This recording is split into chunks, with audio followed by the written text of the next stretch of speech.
Gostaria neste momento de passar algumas sugestões, alguns conceitos que certamente poderão ajudá-lo no seu trabalho de proclamar a palavra de Deus, a mais nobre tarefa certamente que Deus entregou ao ser humano. E eu creio que, em primeiro lugar, é muito importante para o pregador do Evangelho o seu contato constante com a palavra de Deus. Creio que a preparação para se pregar a palavra de Deus para o pregador, ela acontece no dia a dia. Todos os dias ele aprende uma coisa nova. Todos os dias ele encontra na palavra de Deus algo novo, algo que vai somando as suas experiências, que vai aumentando a sua percepção das verdades de Deus para nós. Então é importante que no dia a dia ele esteja atento a ouvir a voz de Deus, a ouvir a palavra de Deus. Tem sido a minha experiência, muitas vezes, ao ler a palavra de Deus, eu a leio toda, de vez em quando chega um versículo, parece que eu o vejo como que pulando para mim, gritando para mim, olha para mim aqui, eu estou aqui, me usa, chegou minha vez. Eu acho que isso é importante. Às vezes, até uma necessidade que eu estou passando no momento, aquele versículo serve para trazer um conforto, uma direção, uma orientação para a minha vida. Então, eu creio que uma das maneiras de Deus falar conosco é através do contato constante da palavra de Deus. O pregador jamais pode se distanciar da palavra de Deus. Deve tomar a palavra no seu todo, porque toda a Escritura é divinamente inspirada e a Bíblia deve ser levada em consideração totalmente. Então, ele prega todo o conselho de Deus, como disse Paulo aos anciãos de Éfeso em Atos capítulo 20, nunca deixei de vos anunciar todo o conselho de Deus. Agora, outra coisa muito importante para o pregador é a fidelidade à palavra de Deus. O homem sobe no púlpito, o pregador sobe no púlpito para anunciar a palavra.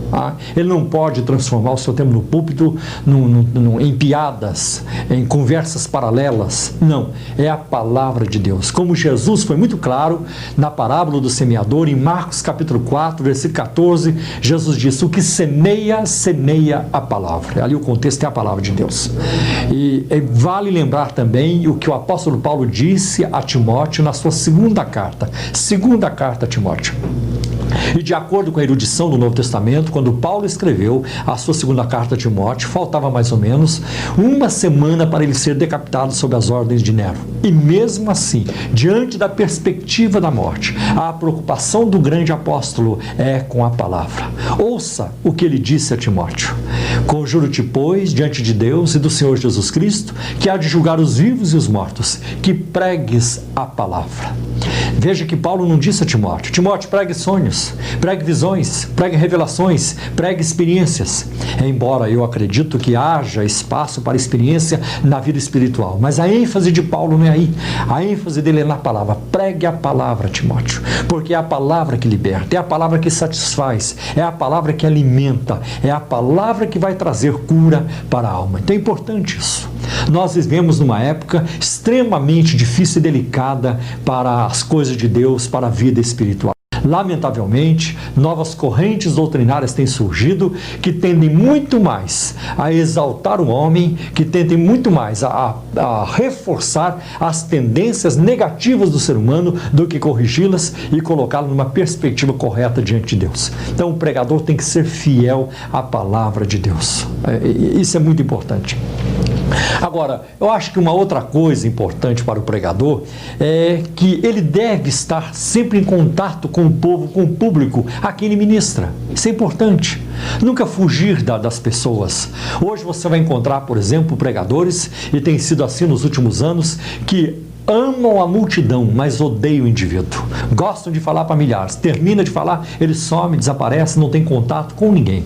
E o pregador precisa estar em contato com o povo, sentir a dor do povo, sentir onde estão os seus problemas, as suas adversidades, sentir a ansiedade de alguém, o sentimento de culpa, as tentações, os conflitos, problemas de relacionamentos, porque certamente isso vai ajudá-lo depois a decidir os temas a pregar e vai ministrar para necessidades específicas do seu público. Isso é muito importante.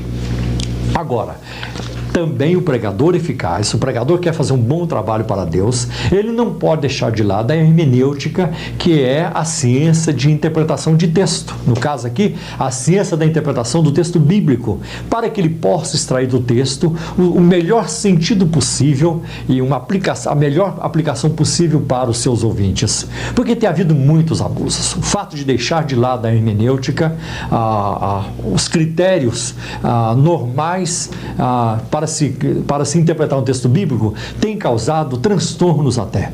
Eu poderia citar muitos exemplos, como você também já deve conhecer exemplos assim. Eu me lembro de alguém que foi pregar sobre a ressurreição do filho da viúva de Naim, e o texto diz que Jesus tocou o esquife, o caixão do morto. Então ele vira-se para o público e diz: irmãos, eu não sei o que é esquife, mas eu acho que era uma gaitinha, uma gaita que Jesus tocava, e quando ele tocava, o morto se levantava.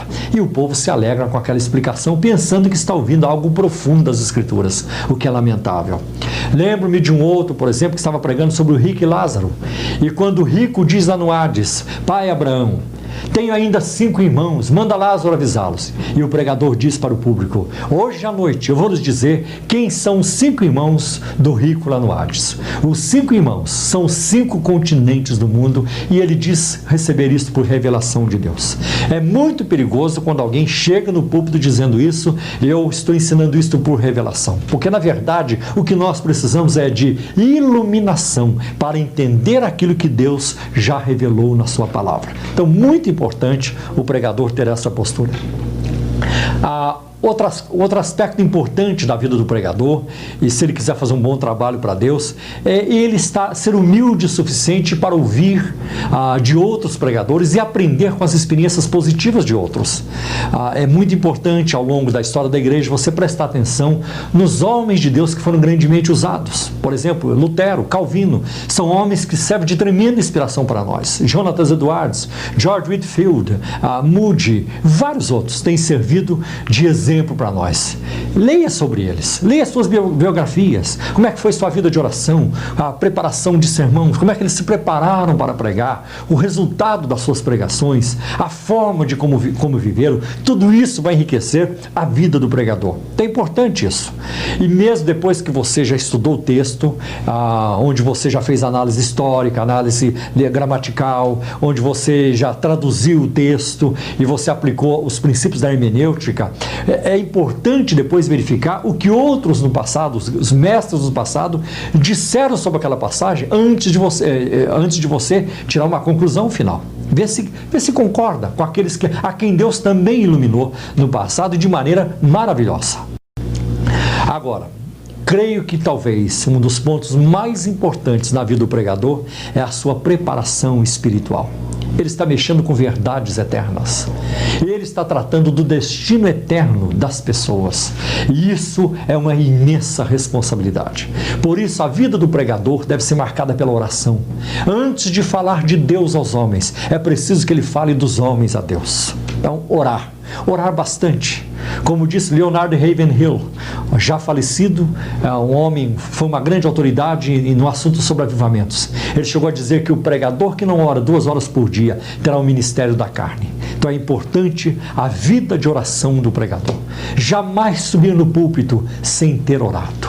Jamais subir no púlpito sem sentir a unção e o poder do Espírito Santo. Isso é muito importante.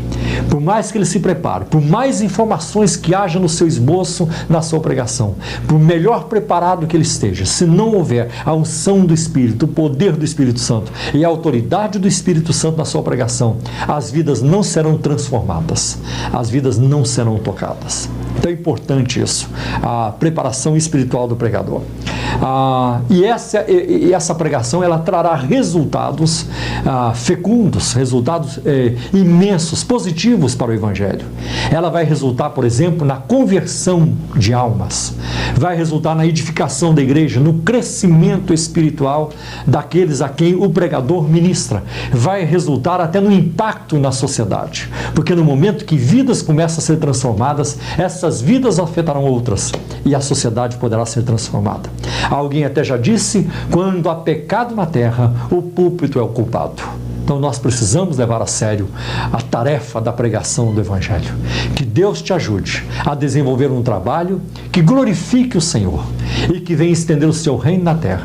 E que Deus te abençoe grandemente, em nome de Jesus.